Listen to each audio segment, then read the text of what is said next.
د یاسین مبارکه سوره چې د قران عظیم شان شپږ دیرشمه سوره ده په مکه معظمه کې را نازله شوې ده.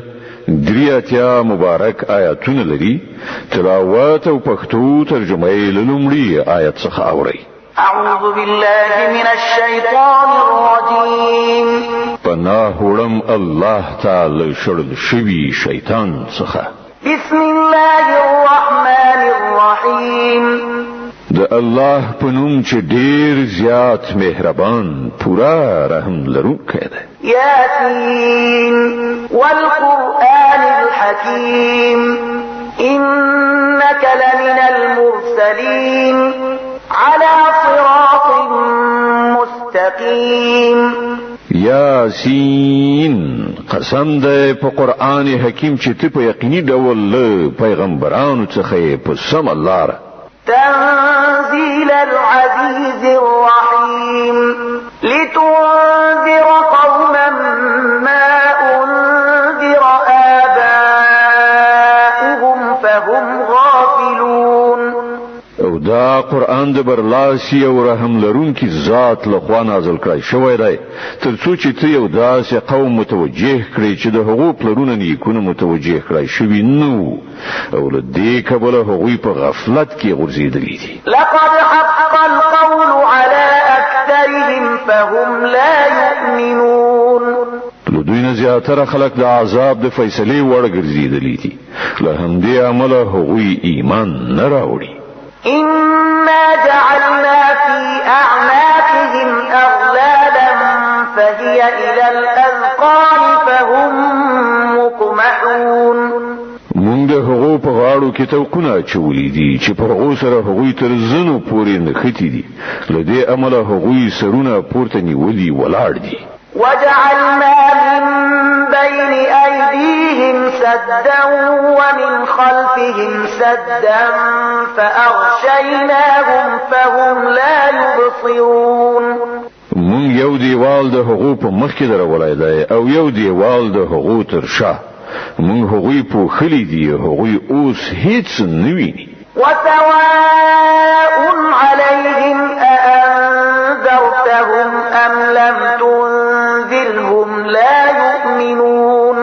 د هغو لپاره یو شان ده که ته هغوی خبردار کړي او که نه کړي دوی به ونه مني.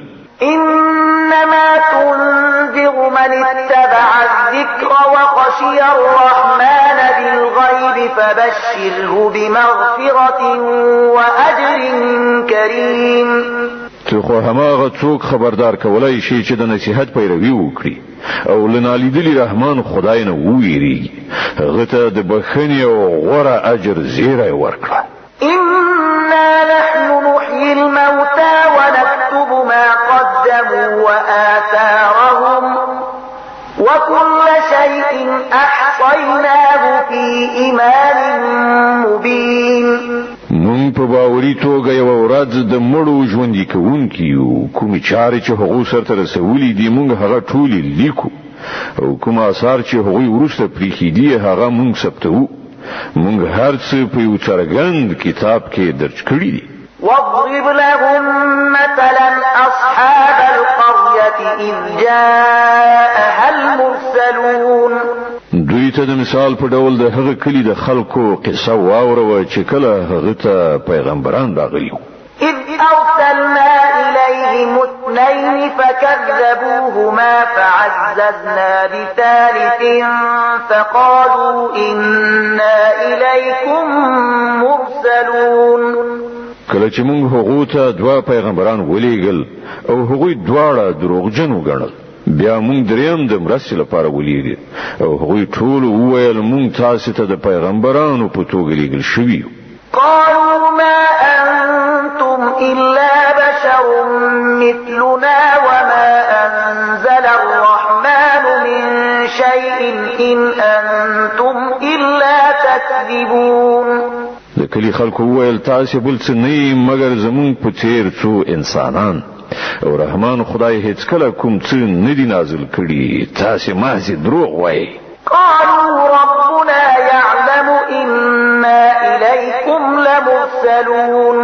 پیغمبرانو ویل زمون پروردگار پوهیږي چې مونږ ارومرو تاسو ته د پیغمبرانو په توګه لېږل شوي یو. وما علينا إلا البلاغ المبين.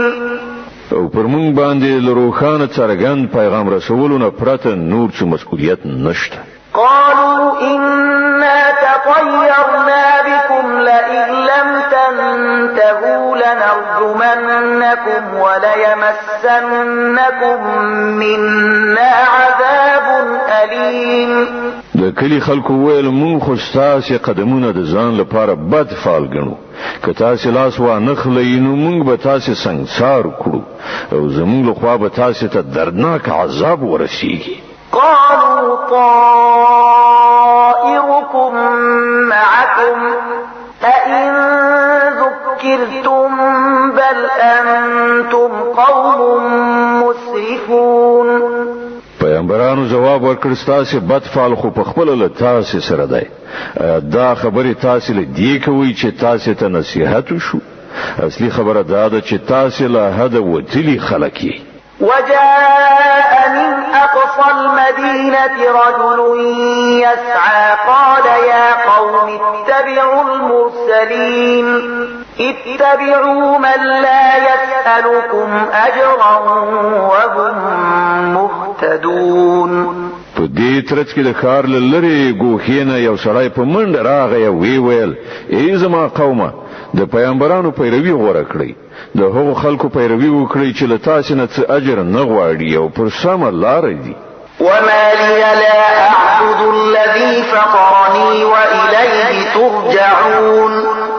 او زنو ولې د هغه ذات بندگی و نکړم چې هغه ز پیدا کړم او د هغه لوري ته ستاسو ټول ورګرځیدل دي. أأتخذ من دونه آلهة إن يردني الرحمن بضر لا تغن عني شفاعتهم شيئا ولا ينقذون. إني إذا لفي ضلال مبين. إني آمنت بربكم فاسمعون. زه هغه پرته نور معبودانو نیسم په داسې حال کې چې رحمان خدای ماته د څه ځان رسولو اراده وکړي نو نه د هغو شفاعت ماته څه په کار راتلی شي او نه هغوی ما ژغورلی شي. که زه دا کار وکړم نو زه به په څرګنده ګمراهۍ کې اخته شم. ما خو ستاسې په پروردګار باندې ایمان راوړ، تاسې هم زما خبره ومنئ. قيل ادخل الجنة قال يا ليت قومي يعلمون بما غفر لي ربي وجعلني من المكرمين. په پای کې هغو خلکو هغه وواژه او هغه ته وویل شول چې ننوځه جنت ته. هغه وویل کاشکې زما قوم ته معلومه وای چې زما پروردګار د څه شي له امله ماته بخښنه وکړه او زه په عزتمندو خلکو کې داخل کړم. وما